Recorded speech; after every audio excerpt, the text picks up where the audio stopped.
Hi, I'm Sergeant Luna Chen.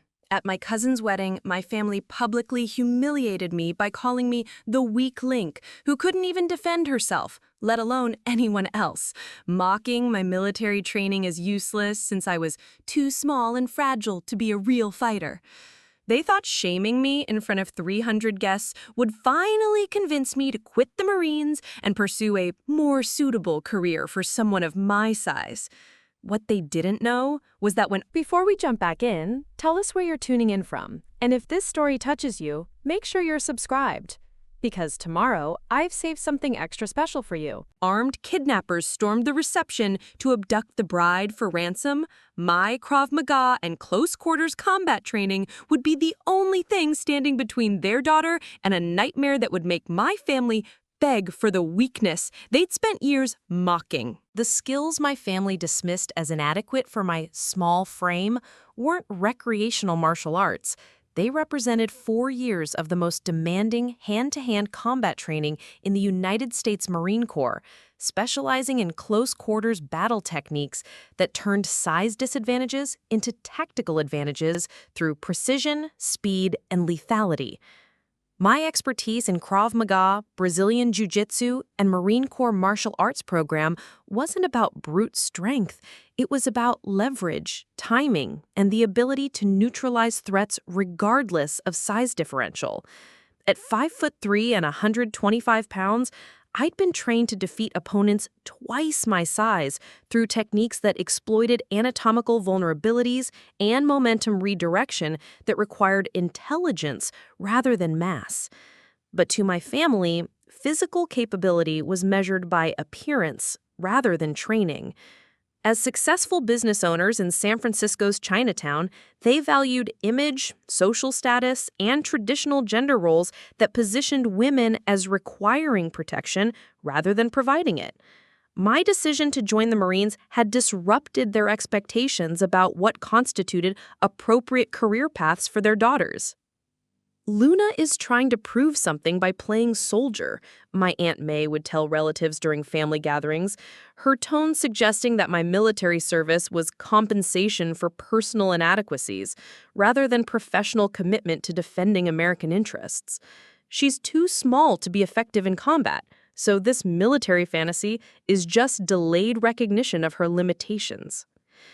My foundation in martial arts had begun during college at UC Berkeley, where I'd studied criminal justice while training in multiple combat disciplines that prepared me for law enforcement or military service.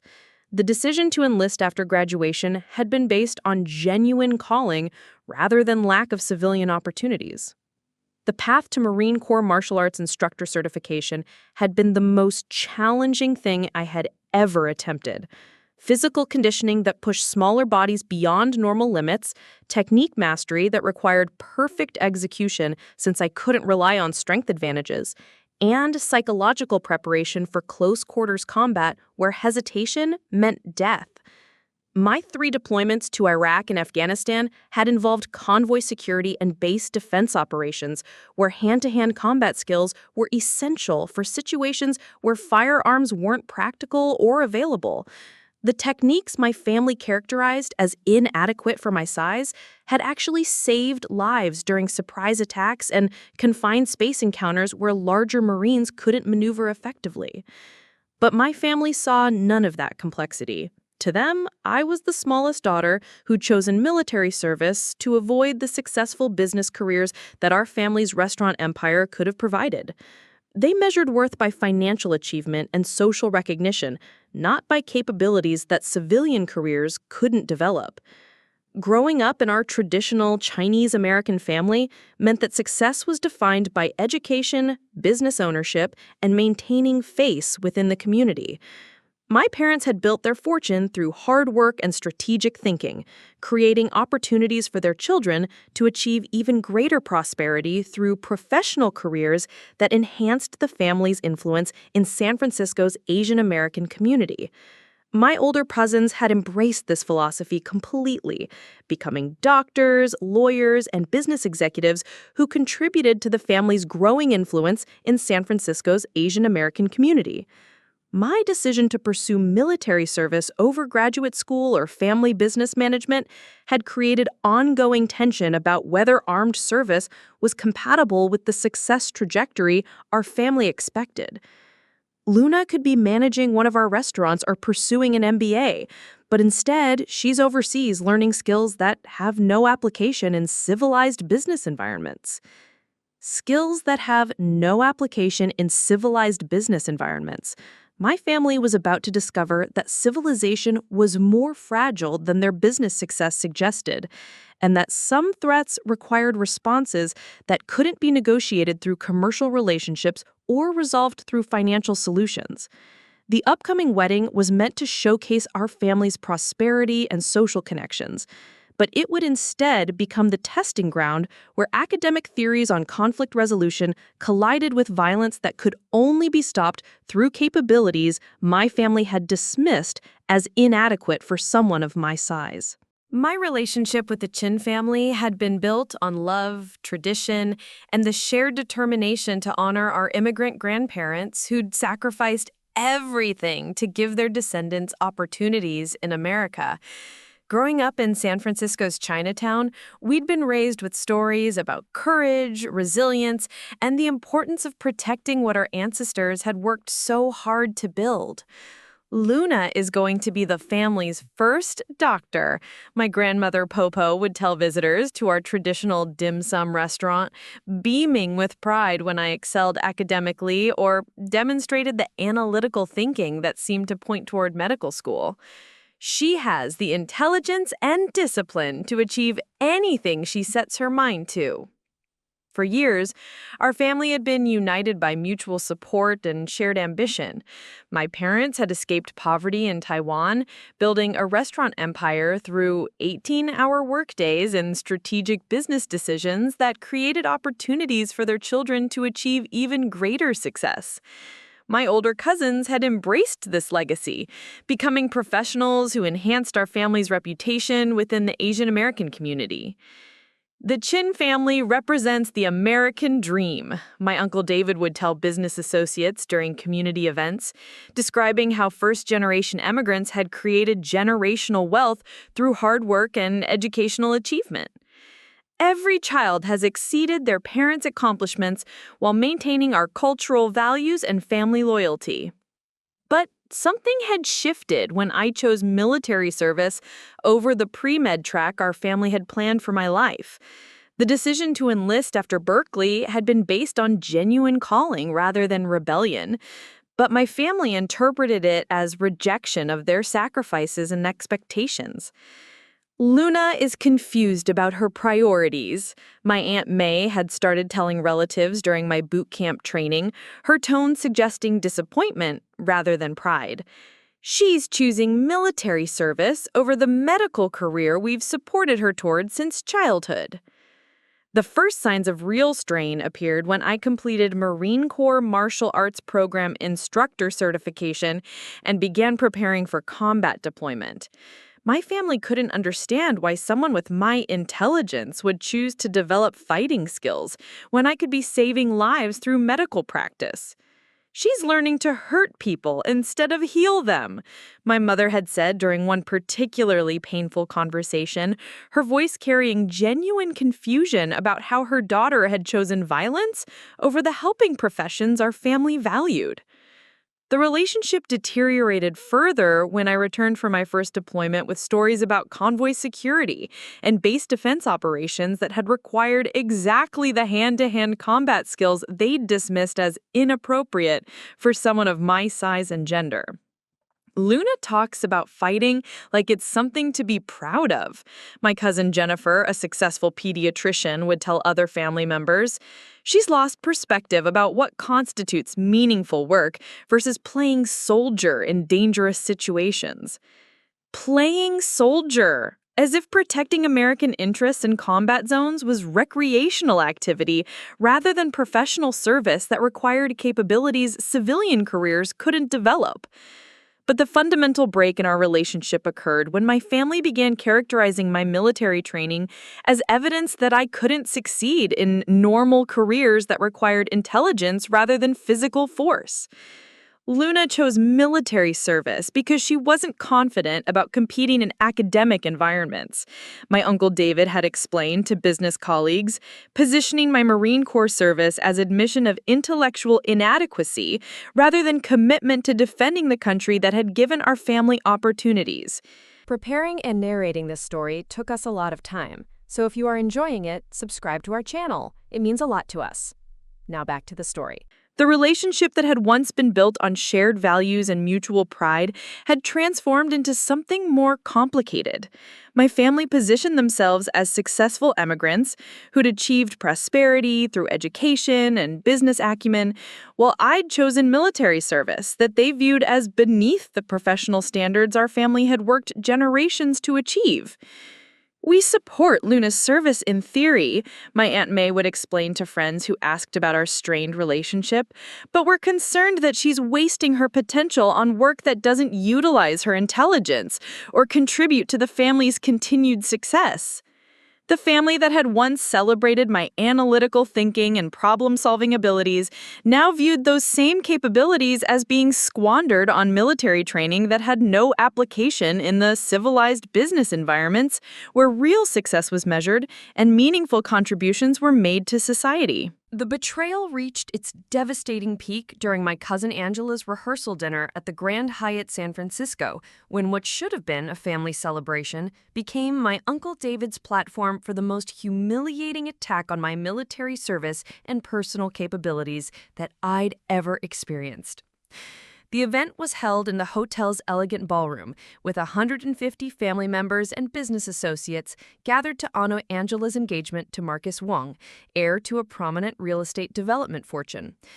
I'd been looking forward to this moment for weeks, excited to share in Angela's happiness and reconnect with family members I hadn't seen since my latest deployment. My Marine dress blue uniform was impeccable, my ribbons and decorations representing 4 years of dedicated service that I'd hoped would finally earn my family's respect and understanding. "Before we toast the happy couple," my Uncle David announced to the assembled guests, "I think we should address the elephant in the room regarding our family's expectations and Luna's ongoing confusion about her career path." The comment immediately shifted the atmosphere from celebration to confrontation, with relatives looking uncomfortable as Uncle David prepared to deliver what became a calculated character assassination disguised as family intervention. "Luna has been playing soldier for 4 years now," he continued, his voice carrying the authority of someone who'd built successful businesses and expected his opinions to be treated as fact. But let's be honest about what that actually means. She's a 125-pound woman trying to convince herself she can do work that requires physical capabilities she simply doesn't possess. Playing soldier, the phrase echoed through the ballroom like an accusation, reducing 4 years of Marine Corps service to childhood make-believe rather than professional commitment to defending American interests overseas. "The military has convinced Luna that her size doesn't matter in combat situations," Uncle David continued, apparently having prepared remarks that would systematically destroy my credibility in front of everyone who mattered to our family's social standing. "She's too small, too weak, too fragile to be effective in any situation that requires real physical force." Too small, too weak, too fragile. The words hit me like physical blows, delivered in front of business leaders, family friends, and relatives who'd gathered to celebrate love, but were now witnessing my systematic humiliation by someone who'd never served a day in uniform. "Luna's martial arts training is recreational activity, not professional capability," he announced to the horrified audience, apparently positioning my Marine Corps martial arts program instructor certification as hobby rather than military qualification. "She's learned some self-defense moves, but that's completely different from being able to protect others in real dangerous situations." But Uncle David wasn't finished. He'd apparently prepared a comprehensive argument for why my military service represented family embarrassment rather than honored achievement. "The Chen family has always been known for intelligence, business success, and contributions to our community. Luna's decision to pursue military service instead of medical school or business management has been a source of ongoing concern about her judgment and priorities." Ongoing concern about her judgment and priorities. My uncle was positioning my service as evidence of poor decision-making rather than commitment to defending the country that had given our family opportunities for prosperity and success. The most devastating blow came when he suggested that my military training was compensation for inadequacies rather than evidence of capabilities. Some people choose careers that utilize their intelligence and education. Other people choose military service because they can't compete in environments that require actual intellectual achievement. Luna unfortunately represents the latter category. The betrayal was complete and public, delivered during what should have been a celebration of family unity and love. Uncle David had chosen Angela's rehearsal dinner, the moment when I was most vulnerable, hoping for acceptance and inclusion, to declare me the family's weak link whose military service embarrassed rather than honored our immigrant legacy. The man who'd once celebrated my academic achievements had just publicly declared me inadequate for any work that required real capability, setting the stage for a test that would prove him catastrophically wrong about everything he thought he understood about strength, weakness, and what his fragile knees could accomplish when circumstances demanded capabilities that business success couldn't provide. In the days following the rehearsal dinner humiliation, Uncle David launched a family-wide campaign to justify his public attack on my military service by positioning himself as the concerned relative, trying to help me recognize reality about my physical limitations and career prospects. Every family conversation became an opportunity to reinforce his narrative about my need for realistic self-assessment rather than continued military fantasy. Luna's having trouble accepting her limitations became Uncle David's standard explanation when relatives asked about the tension created by his speech and my obvious emotional withdrawal from wedding preparations. Sometimes families have to help young people understand what they're actually capable of accomplishing. Uncle David had rebranded my Marine Corps service as evidence of self-delusion rather than professional achievement that required capabilities civilian careers couldn't develop. He began sharing carefully edited stories about my military experience, emphasizing my size while ignoring the specialized training that made physical dimensions irrelevant in close-quarters combat situations. When I mentioned completing advanced martial arts certifications, Uncle David retold them as Luna's recreational activities that she's confused with professional qualifications. When I described convoy security operations that had required exactly the fighting skills he'd dismissed, he translated them for family consumption as Luna's exaggerated stories about playing soldier in safe environments where real danger was handled by larger, more capable personnel. The most insidious aspect of his campaign was how he recruited Angela's future in-laws to participate in what became a psychological intervention disguised as family concern. The Wong family, prominent real estate developers with significant business connections, started referring to my military service as Luna's phase that she'll hopefully outgrow. David is being so patient with Luna's military fantasy, Patricia Wong would tell other wedding guests, positioning Uncle David's humiliation as evidence of his compassion rather than his ignorance about military capabilities. It takes real family love to help someone understand that their dreams aren't realistic. Dreams aren't realistic. As if defending American interest in combat zones was childhood fantasy rather than professional service that required capabilities civilian business careers couldn't provide. Uncle David also began controlling the family narrative about appropriate career paths by distinguishing between productive work that contributed to society and military activities that he characterized as government-subsidized adventure programs for people who couldn't succeed in competitive civilian environments. Luna's military pay comes from taxpayers, he'd explained to business associates who questioned his criticism of my service. She's not creating value or building anything meaningful. She's just playing war games while real professionals contribute to economic growth and community development. The financial manipulation was equally calculating.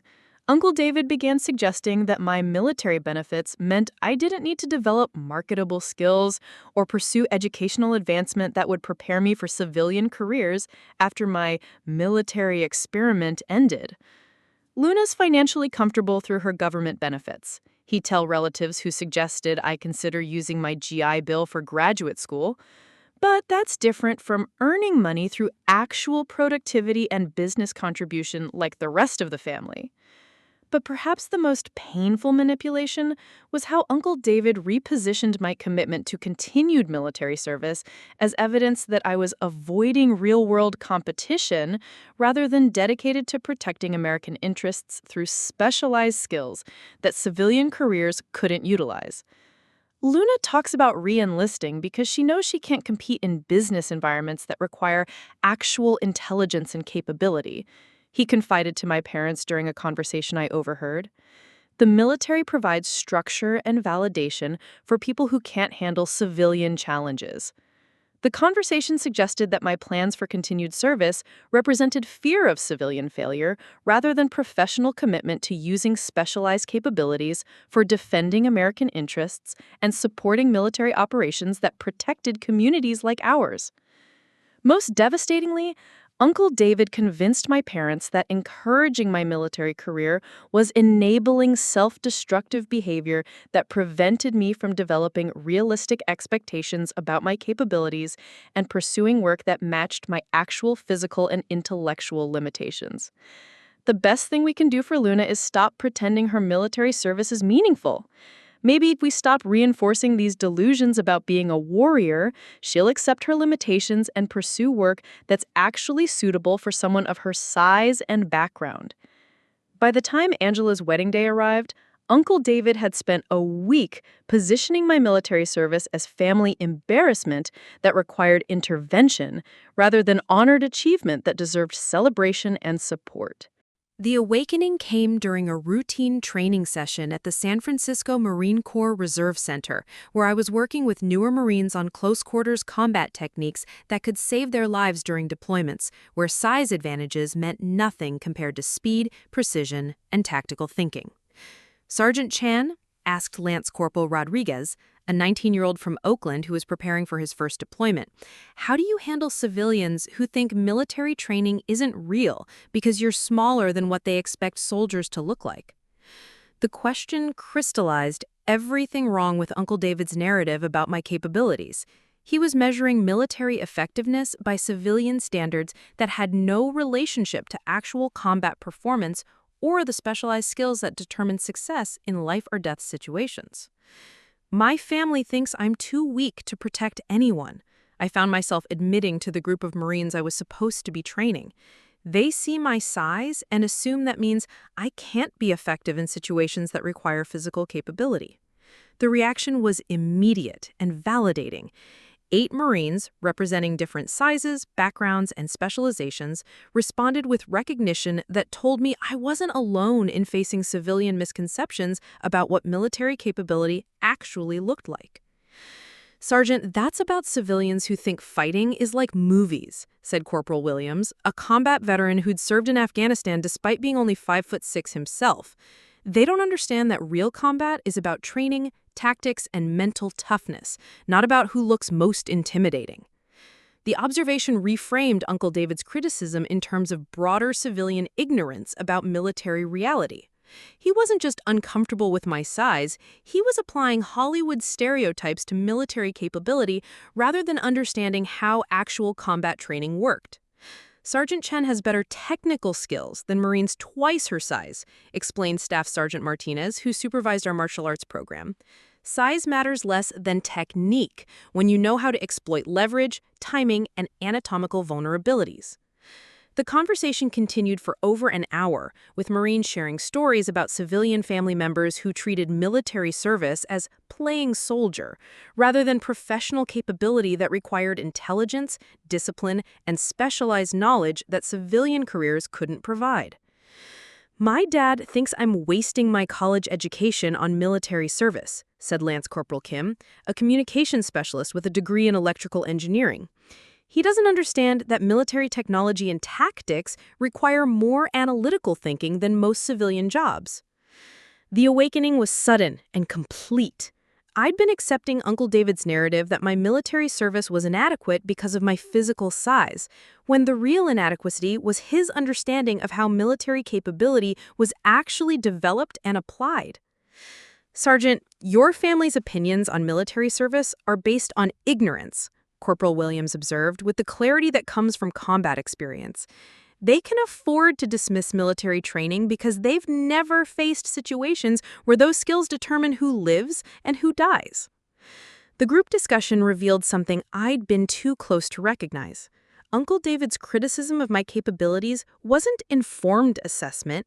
It was civilian prejudice about military service combined with gender stereotypes that had no relationship to actual combat effectiveness.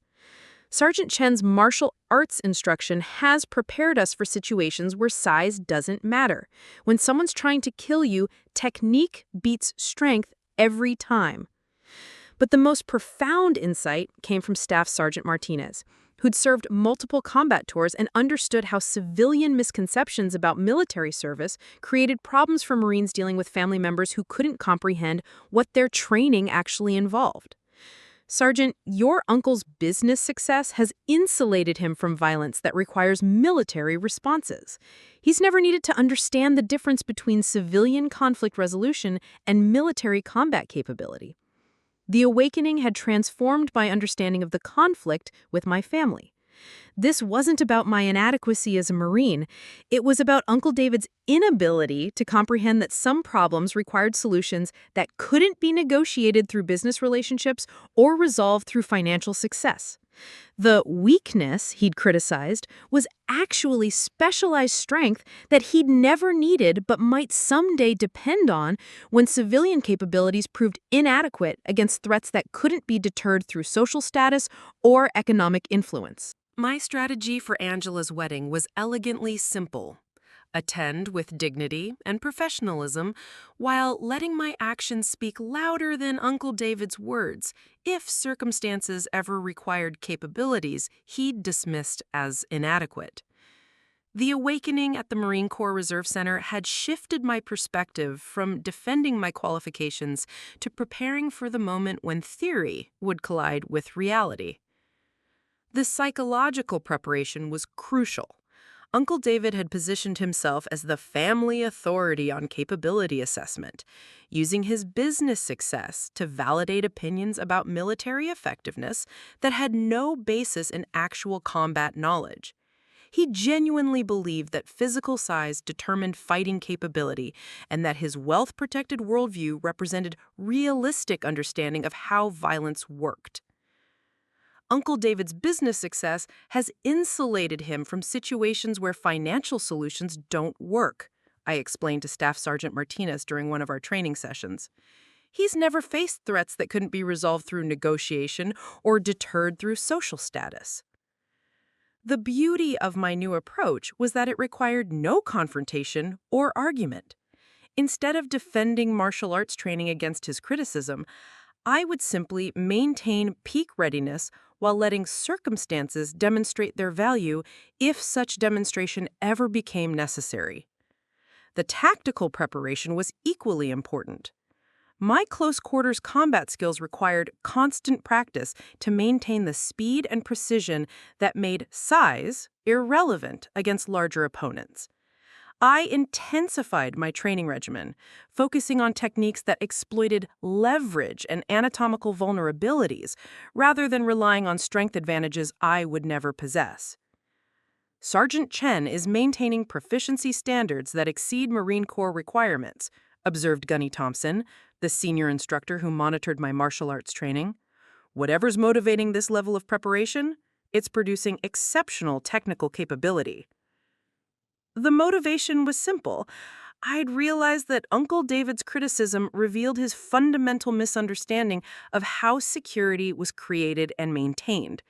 While he studied business strategies for maximizing profit, I was maintaining practical capabilities for neutralizing threats that couldn't be deterred through economic influence. But the most important element of my strategy was operational security. Angela's wedding would be attended by wealthy families whose public display of prosperity could attract criminal attention from people who viewed such events as opportunities rather than celebrations. The venue, guest list, and social media coverage would create security vulnerabilities that civilian event planning couldn't anticipate or prevent. High-profile weddings present multiple threat vectors, explained Master Sergeant Williams during our briefing on civilian protection protocols. Kidnappers target wealthy families during public events when security is focused on coordination rather than threat assessment. The irony wasn't lost on me that Uncle David's criticism had motivated me to pursue additional training in personal protection and anti-kidnapping techniques that went far beyond standard Marine Corps combat instruction.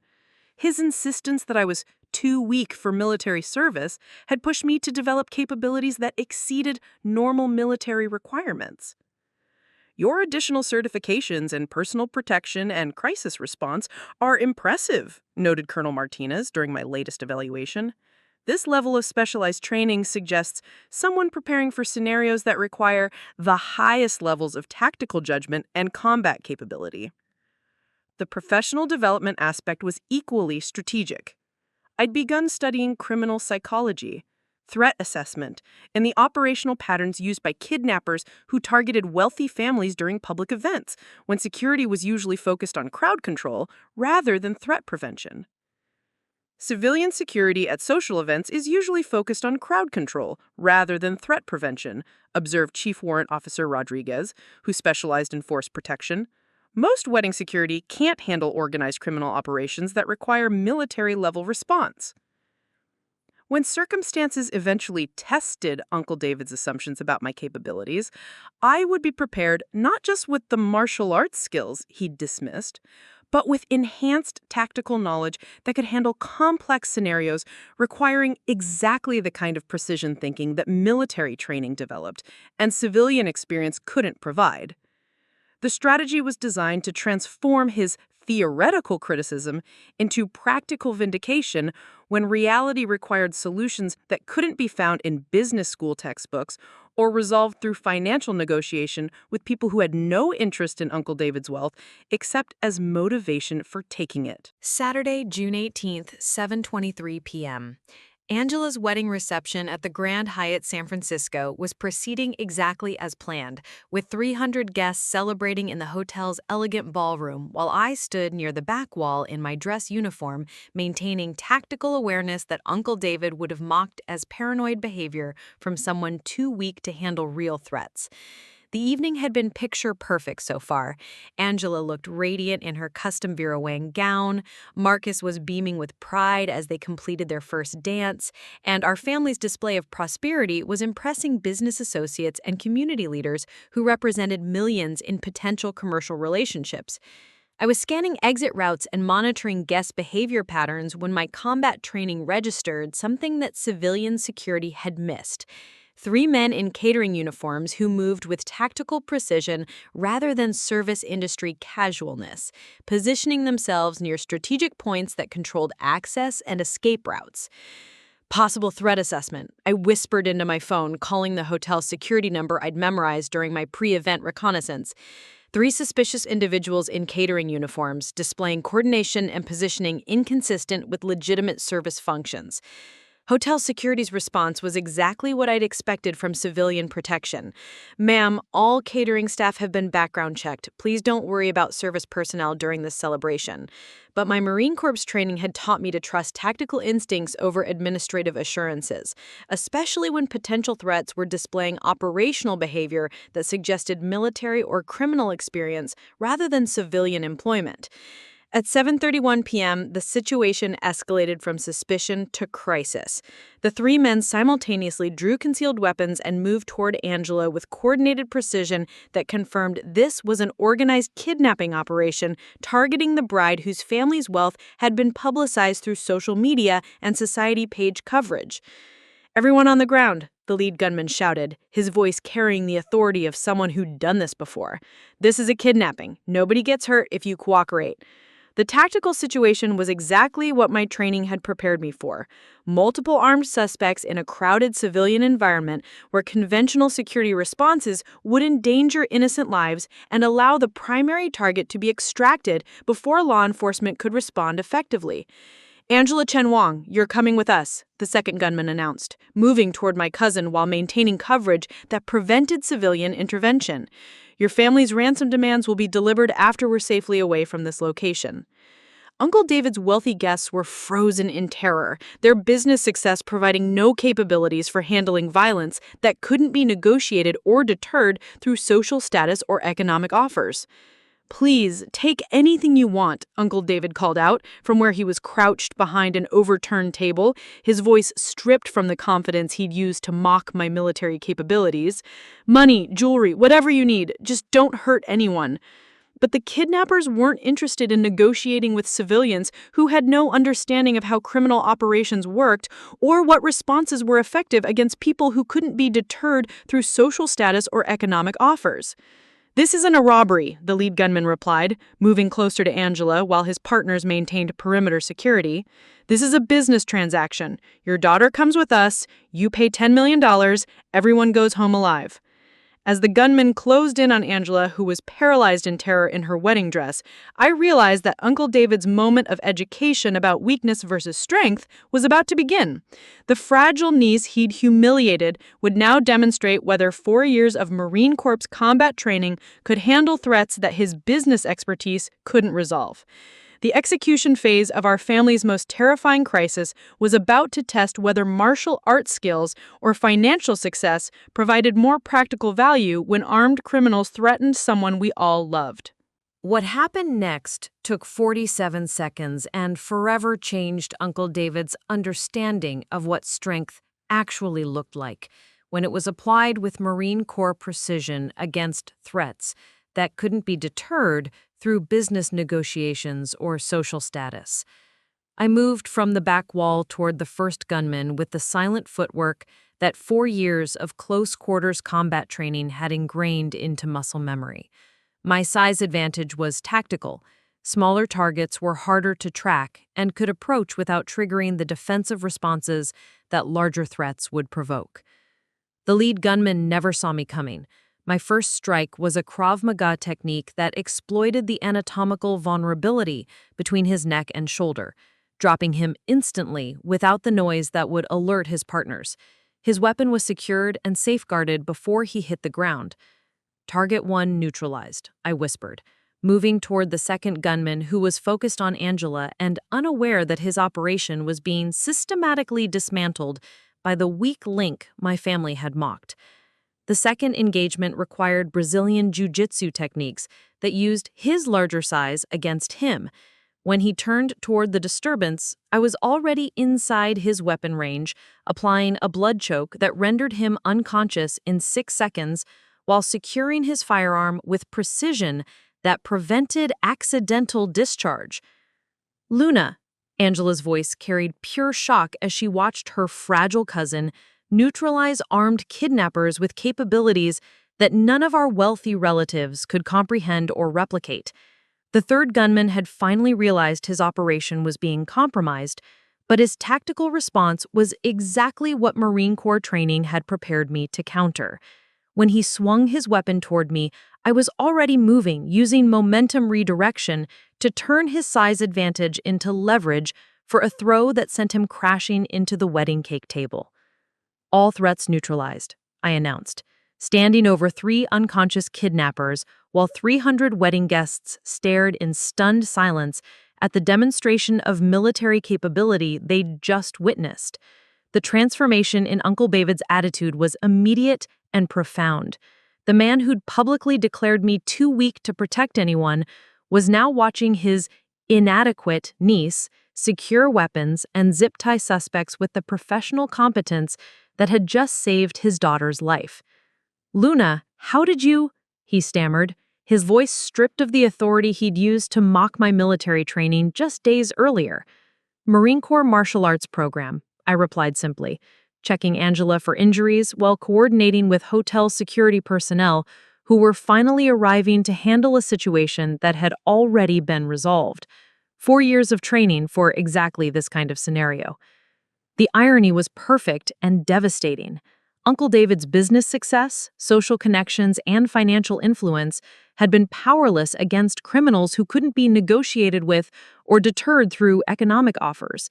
The recreational martial arts he dismissed had been the only effective response to violence that threatened his family. Ma'am, that was the most professional tactical response we've ever witnessed in a civilian environment, the arriving SFPD lieutenant told me as officers took custody of the suspects. Sergeant Chen, United States Marine Corps, I replied, providing credentials that transformed Uncle David's understanding of what his weak niece actually represented to law enforcement professionals. As paramedics checked the unconscious suspects and detectives began processing the crime scene, Uncle David approached me with an expression I'd never seen before. Genuine respect mixed with complete bewilderment about how thoroughly he'd misunderstood my capabilities. "Uncle David, I owe you an apology," he said, quietly, his voice carrying none of the authority he'd displayed during the rehearsal dinner humiliation. "Uncle David, I never wanted to prove you wrong this way," I replied, helping Angela out of her torn wedding dress while ensuring the crime scene was properly secured. But sometimes civilian problems require military solutions. The reversal was complete. The family's weak link had just demonstrated strength that their combined wealth and social influence couldn't match when faced with threats that required capabilities business school hadn't taught them to recognize or develop. 3 years after Angela's wedding became a legendary demonstration of military capability in civilian crisis situations, I stood before a packed auditorium at UC Berkeley, delivering the keynote address at their Criminal Justice Symposium on military training in domestic security applications. The audience included law enforcement officials, security professionals, and academic researchers studying how combat skills could enhance civilian protection capabilities. Uncle David sat in the front row, now serving as executive director of the Bay Area Family Security Foundation we'd established together. The man who'd once declared me too weak to protect anyone had become one of California's most effective advocates for integrating military-trained personnel with civilian security services. "Ladies and gentlemen," I began, clicking to a slide showing statistics about domestic violence incidents that exceeded police tactical capabilities, "we've learned that some civilian threats require military-level response training that traditional security services cannot provide. The gap between criminal capabilities and civilian protection is growing, and military veterans can help close that difference." The foundation had revolutionized how Northern California communities approached high-risk domestic security by creating programs that connected combat-trained veterans with families facing threats that civilian protection couldn't handle effectively. Our veteran security teams have prevented 34 kidnapping attempts, stopped 18 domestic violence escalations, and provided tactical protection for families threatened by organized criminal operations, I continued, describing programs that had grown from the lessons learned during Angela's rescue. The media coverage following the wedding had transformed both our careers in unexpected ways. I'd been recruited by the FBI to develop training programs that taught civilian law enforcement officers basic military tactics, while Uncle David's business expertise had proven invaluable for building community support and funding for veteran integration programs. But perhaps the most satisfying triumph was Uncle David's complete intellectual transformation from my harshest critic to my most dedicated collaborator. His business acumen had been redirected towards understanding how military training could enhance civilian security rather than dismissing it as irrelevant to productive society. "Luna didn't just save Angela," Uncle David had told San Francisco Chronicle reporters during our first joint interview. "She saved my understanding of what real strength looks like when academic theories about conflict resolution meet violence that can't be negotiated or managed through business relationships." The wedding incident had been documented as a case study in military-civilian cooperation, required reading at police academies and security training programs nationwide. The martial arts skills Uncle David had dismissed as recreational activities were now recognized as essential capabilities for situations where size and strength mattered less than technique and tactical thinking. Our relationship had been completely rebuilt on mutual respect and shared mission rather than traditional family hierarchy. Uncle David now understood that his niece's military service involved capabilities that his business experience couldn't evaluate, while I'd learned that his commercial expertise was essential for building civilian support for military integration initiatives. The book we'd co-authored, When Business Meets Battle, Military Skills in Civilian Crisis Management, had become required reading for security professionals and had influenced federal policy on veteran employment in domestic protection services. "The niece I once called weak," Uncle David would tell audiences at our joint presentations, taught me that real strength isn't about size or appearance. It's about training, discipline, and the courage to act decisively when people you love are threatened by violence that can't be reasoned with or managed through business relationships. But the most meaningful triumph was personal. Angela had recovered completely from her traumatic experience and had become one of our foundation's most effective fundraisers, using her story to demonstrate why families needed to understand and support military capabilities rather than dismissing them as irrelevant to civilian life. "Luna's training saved my life," Angela would tell potential donors. But more than that, it opened our family's eyes to the reality that some problems can't be solved through money or social status. They require people who's dedicated their lives to protecting others. The foundation had helped hundreds of veterans understand that their combat skills had civilian applications that honored their training while providing meaningful careers that utilize specialized capabilities for community protection rather than overseas operations. Standing in my daughter Emma's nursery 5 years later, looking at the framed photo of Angela's wedding where I'd neutralized 3 armed kidnappers, I finally understood the gift Uncle David's cruelty had given me. His public humiliation had forced me to pursue excellence that exceeded Marine Corps standards, creating capabilities that saved his daughter when his wealth and influence proved powerless. Emma, now 3 years old with her father's gentle spirit and my analytical mind, discovered me studying the image one evening as I prepared for a speech at West Point about the psychology of underestimation and tactical advantage. "Mommy, why did Uncle David used to say you were too little?" she asked with innocent curiosity. I'd rehearsed this conversation, knowing I'd need to explain why family members sometimes mistake appearance for capability, why being underestimated could become a tactical advantage, and why the people who doubt us most can become our greatest motivators. "Sometimes, sweetheart, people think they know how strong someone is just by looking at them," I said, lifting her onto my lap.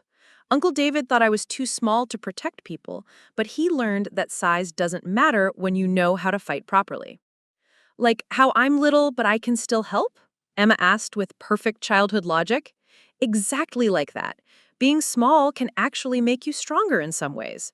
What Uncle David's dismissal had taught me was the difference between perceived weakness and actual capability, between appearance and substance.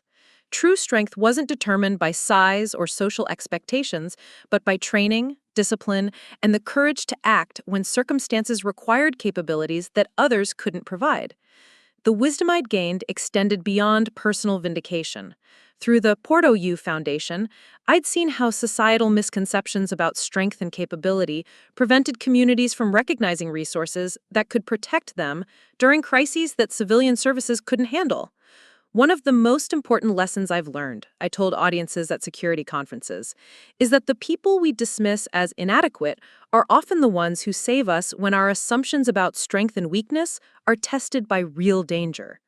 Uncle David's transformation from critic to advocate had become a powerful teaching tool for reaching business communities that might otherwise dismiss military capabilities as irrelevant to civilian problems. His commercial expertise, combined with his personal experience during Angela's rescue, allowed him to translate military value into language that corporate leaders could understand and support. But perhaps the most profound wisdom came from understanding that his mockery had inadvertently created exactly the motivation I needed to exceed normal training standards. His insistence that I was too weak for military service had pushed me to become stronger than either of us had imagined possible. The wedding that was supposed to showcase our family's prosperity had instead demonstrated that some security couldn't be purchased through wealth or guaranteed through social status. Sometimes protection required people who dedicated their lives to capabilities that comfortable people found unnecessary until circumstances proved them essential. The uncle who'd called me weak had learned that weakness and strength weren't about size or appearance. They were about preparation, training, and the willingness to stand between danger and the people you love when theoretical solutions prove inadequate against real threats. Sometimes the most devastating criticism becomes the most powerful motivation when it forces you to prove doubters wrong through excellence they never imagined possible. Up next, you've got 2 more standout stories right on your screen. If this one hit the mark, you won't want to pass these up. Just click and check them out. And don't forget to subscribe and turn on the notification bell so you don't miss any upload from us.